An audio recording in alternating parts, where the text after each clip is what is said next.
Welcome! In today's video, I'll guide you through the simple steps to add pages to your favorites on Facebook using a PC. This updated method will help you prioritize the content you care about most in your newsfeed. Let's get started. First, open your preferred web browser and head over to Facebook's website at facebook.com. Log in with your credentials if you haven't already.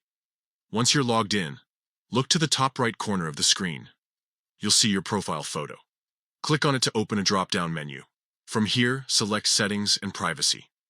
Next, within the Settings and Privacy menu, locate and click on Content Preferences. This will take you to a section where you can manage your newsfeed settings. Now, click on the option labeled Favorites. At this point, you'll notice a search bar at the top of the Favorites section. Just next to it, there's a drop-down menu. Select Pages Only from this menu. This will filter the results so that only pages appear, making it easier to find what you're looking for.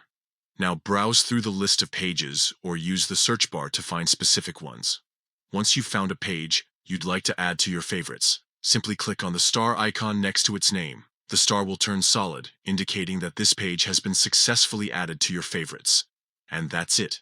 You've now added pages to your favorites list. These pages will be prioritized in your newsfeed, ensuring you never miss their updates. If you ever want to manage or update your favorites list, just revisit this section and make any changes as needed. Thank you for watching. If this tutorial was helpful, don't forget to like and share it with others who might find it useful. See you in the next video.